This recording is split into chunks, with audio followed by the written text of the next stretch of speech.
అందరికీ నమస్కారం అండి. ఈనాటి కార్యక్రమానికి విచ్చేసిన పెద్దలు ప్రొఫెసర్ కోదండరాము గారికి, రాజకీయ బృందులు ప్రకాష్ గారికి, మా నిర్మాతలకి, మా దర్శకులకి, నాతో నటించిన సహా నటీనటులందరికీ హృదయపూర్వక నమస్కారాలు. ముందుగా వనజీవి రామయ్య పాత్రలో అద్భుతంగా పోషించిన సహోదర సమానుడు మా వెటరన్ యాక్టర్ బ్రహ్మాజీ గారికి అద్భుతంగా చేశారు. ఆయన 500 సినిమాలు చేసినా ఆయన ఒక ఎత్తు, ఈ సినిమా ఒక ఎత్తు ఆయనకి. అట్లాగే జానమ్మ పాత్రలో అద్భుతంగా చేశారు ఆవిడ నాగరాణి గారు. వీరిద్దరికి నా శుభాకాంక్షలు. చాలా బాగా చేశారండి. చాలా ఎమోషన్ ఉంది. ఎక్కడ కూడా బ్రహ్మాజీ గారి పాత్ర డైలాగ్ మాడ్యులేషన్ లో యూత్ లో ఉన్నప్పుడు కూడా ఆ సబ్మిసివ్నెస్ తోనే పాత్ర డైలాగ్ మాడ్యులేషన్ చేయడం జరిగింది. అక్కడే ఆ పాత్ర యొక్క లక్షణాన్ని చాలా ప్రస్ఫుటంగా మనకు తెలియజేశారు. చాలా అభినందనలు. థ్యాంక్ యూ అండి.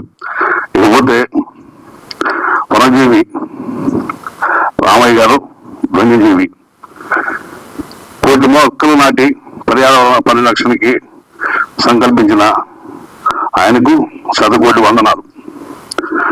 ఇవాళ అడవుల్ని కబ్జా చేసి బహుళంతస్తులు కట్టుకొని సొంత స్థలంలాగా అనుభవిస్తున్న ఘరానా దోపిడి దొంగల మధ్యన మొక్కలు కొంటాకి, విత్తనాలు కొంటాకి తన ఉన్న 3 ఎకరాలు అమ్ముకొని భావి తరాల కోసం తన జీవితాన్ని త్యాగం చేసిన ధన్యజీవి రామయ్య గారి గురించి మనం ఏమైనా వివరించాలి చెప్పండి.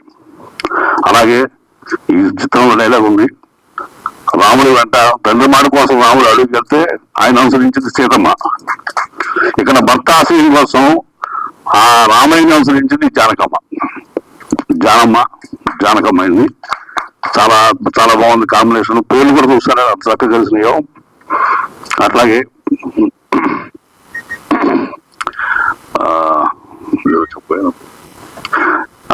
చాలా సంతోషం అండి. ఈ చిత్రంలో ఒక చిన్న పాత్ర చేశాను.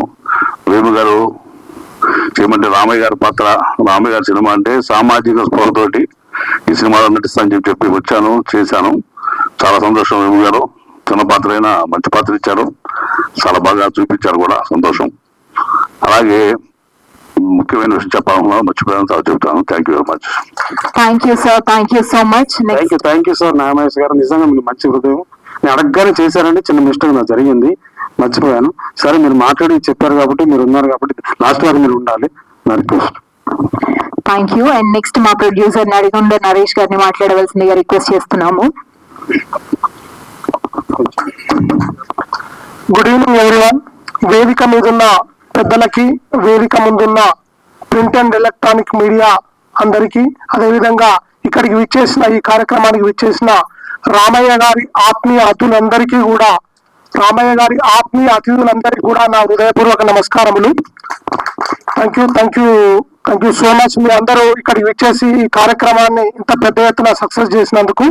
అయితే నాకు రామయ్య గారు ఉన్నప్పుడు వారితో ఉన్న పరిచయం, నేను వాస్విక్ ఫౌండేషన్ అని ఒక స్వచ్ఛంద సంస్థ ద్వారా సేవా కార్యక్రమాలు చేస్తున్నప్పుడు వారితో కొన్ని కార్యక్రమాలు చేయడం జరిగింది. సో వారిని నేను చాలా ఇన్స్పైర్ అయ్యాను. వారితో చేసిన గల కార్యక్రమాలు ఇక్కడ హైదరాబాద్కి నేను కార్యక్రమం చేస్తే వారు అతిథిగా వచ్చారు. అదేవిధంగా నేను కూడా ఖమ్మంకు వెళ్ళి కొన్ని కార్యక్రమాల్లో పార్టిసిపేట్ చేయడం జరిగింది. సో నాకు ఒక ఇన్స్పిరేషన్ రామయ్య గారు లాంటి వాళ్ళు. సో నేను ఒక NGO ద్వారా సేవా కార్యక్రమాలు చేస్తున్నప్పుడు అన్ఎక్స్పెక్టెడ్ గా వారు కార్డియాక్ అరెస్ట్ తో వారు జరిగిపోయారు. మనందరికీ విదితమే. ఆ తర్వాత ఇదే హాల్లో వారికి కృతజ్ఞతా సభ అని చెప్పేసి ఒక కార్యక్రమం పెట్టి దానికి పెద్దలు వి ప్రకాష్ రావు గారు, హరీష్ రావు గారు, ఇంకా కొంతమంది ఇంటలెక్చువల్స్, ప్రజా సంఘాలు అందరూ కూడా రావడం జరిగింది.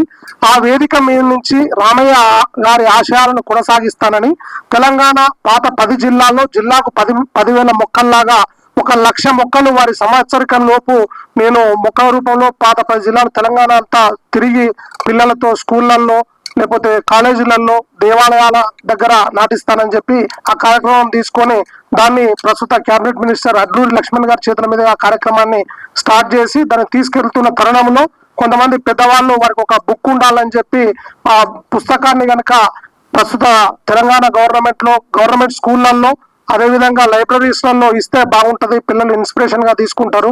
లైబ్రరీస్ లో ఎంతో మంది పుస్తకాలను చదివి ఇన్స్పైర్ అవుతుంటారు కాబట్టి వారికి కూడా ఒక పుస్తకం ఉండాలని చెప్పేసి కొంతమంది ఇచ్చిన సూచనల మేరకు నేను పుస్తకం ప్రింట్ చేసి ఇప్పటికి 3000 కాపీలు అందించడం జరిగింది.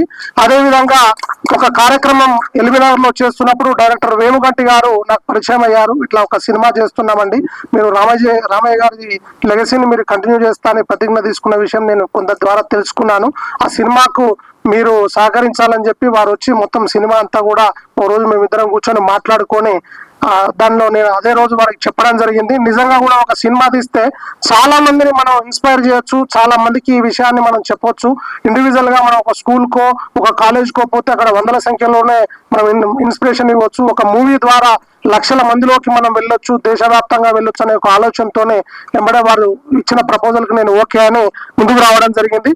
అదే విధంగా ఇప్పుడు ప్రస్తుతం రామయ్య గారిని దేశవ్యాప్తంగా ముందుకు తీసుకెళ్లాలని ప్రస్తుత పార్లమెంట్ లో మొన్న మేము మహబూబాద్ ఎంపీ గారిని కలవడం జరిగింది. పర్యావరణ దినోత్సవం రోజు వనజీవి గారి పేరు పైన ఒక అవార్డు ఉండాలి. అదే విధంగా ఈ రీసెర్చ్ సెంటర్ కి ఫారెస్ట్ రీసెర్చ్ సెంటర్ కి కూడా వనజీవి రామయ్య గారి పేరు పెట్టాలని, ఎందుకంటే ఆయన ప్రాక్టికల్ సైంటిస్ట్.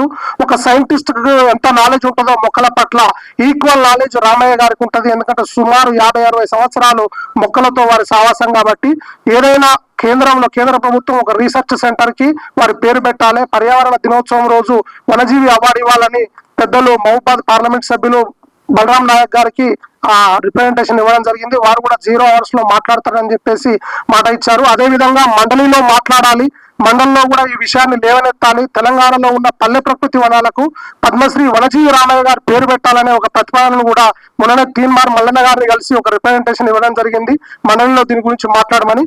అదే విధంగా శాసనసభలో అసెంబ్లీలో కూడా ఈ విషయంపై మాట్లాడాలని చెప్పి డిప్యూటీ స్పీకర్ రామచంద్ర నాయక్ గారికి కూడా కలిసి ఈ విషయం పైన మాట్లాడడం జరిగింది. 4 అంశాలు మేము తెలంగాణ ప్రభుత్వానికి సూచించాము. ఒకటి, పల్లె ప్రకృతి వనాలకు వనజీవి రామయ్య గారి పేరు పెట్టాలి. రెండోది, పర్యావరణం దినోత్సవం రోజు పెద్దలు పద్మశ్రీ వనజీవి గారి పేరు పైన ఒక అవార్డు ఇవ్వాలి. ఏ రకంగా అయితే మనం గద్దర్ గారిని గౌరవించుకుంటున్నామో సమాజంలో అవగాహన తీసుకొచ్చిన గద్దర్ గారిని మనం గౌరవించుకుంటున్నట్టు మొక్క పైన కూడా అవగాహన తీసుకొచ్చి 60 సంవత్సరాలు కష్టపడ్డ పద్మశ్రీ వనజీవి రామయ్య గారి పేరు పెట్టాలి ఆ అవార్డుకి అని చెప్పేసి అదొకటి. అదే విధంగా ములుగులో ఫారెస్ట్ రీసెర్చ్ సెంటర్ ఉంది, దానికి కూడా వనజీవి గారి పేరు పెట్టాలని చెప్పేసి ఈ 3-4 అంశాల మీద మేము ప్రభుత్వానికి ఈ ముగ్గురిని కలిసి రిప్రజెంటేషన్ ఇవ్వడం జరిగింది. అది జరిగితే కూడా భవిష్యత్ తరాలందరూ దీన్ని స్ఫూర్తిగా తీసుకొని ముందుకు పోతాయి. ఇవాళ మనం మార్చిలో ఉన్నాము, 40 degrees నమోదవుతుంది ఎండ. కాబట్టి మొక్కలు పెంచడం వల్ల, ఇలాంటి మహనీయులు గత 50-60 సంవత్సరాల నుంచి మొక్కలు పెంచడం వల్ల బాగా మనం ఇప్పటి వరకు కూడా బాగా ఉన్నాము. సో ఇంకా రామాయణులు పుట్టుకు రావాలి, మొక్కలు పెంచాలి, పర్యావరణాన్ని ప్రకృతిని కాపాడాలని కోరుకుంటూ ఈ అవకాశం ఇచ్చిన మా డైరెక్టర్ వేముగంటి గారికి, నటీనటులందరికీ కూడా నేను ఈ వేదిక ద్వారా ధన్యవాదాలు తెలుపుకుంటున్నాను. Thank you so much. Thank you sir, thank you so much.